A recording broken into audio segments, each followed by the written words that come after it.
God creates woman twice. And the first time, this is he builds woman and man at the same time from the dust. And the second time, he builds woman from man's rib. The second time, the sages tell us, is Eve. And the first time is Lilith.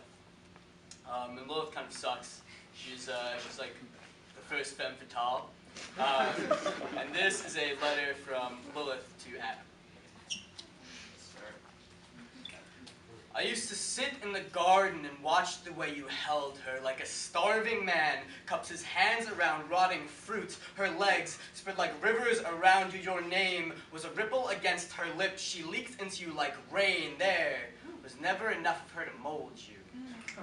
We were like two earthquakes racing each other to see who would break first. When we made love, we raised mountains along the earth's spine, made the oceans try to crawl from the depths and cover the shores. You and I were born in the dust.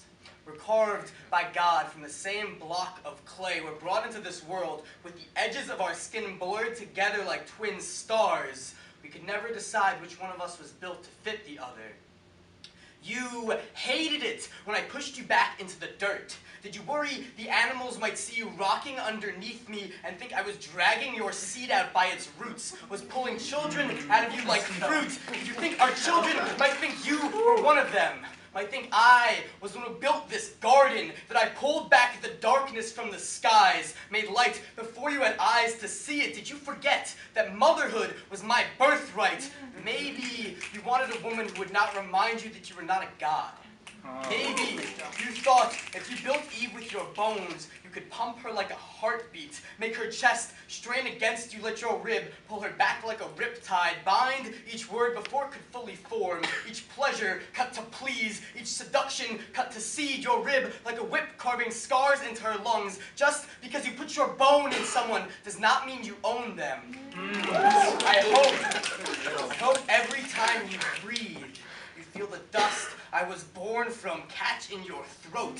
I hope it reminds you that every dying shred of your skin returns to dust, and to me your dying skin is just cells. Cells are just cages. You are trapped in every piece of yourself. You only live in the flowers you plant in the lining of your woman. Every child you sow is just trying to escape you. I was born to be a refuge for those seeds fleeing your bonfire of a body. Motherhood is my birthright. My children were supposed to be immortal. Would have walked the world like giants, taking continents for stepping stones, stars for nightlights. They would have made the world a garden. They would have tilled the earth, planted only the most beautiful trees. Oaks, powerful enough to snake their roots into the darkest corners.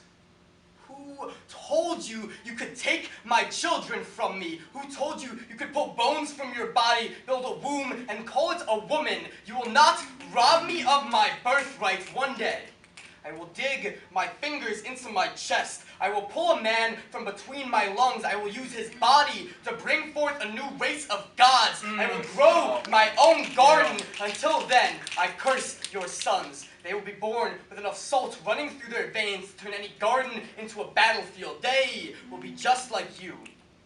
You will teach them that swords are like ribs. If you stick them in someone, you can own them. You will teach them that with enough blood, you can salt any field you do not want to reap.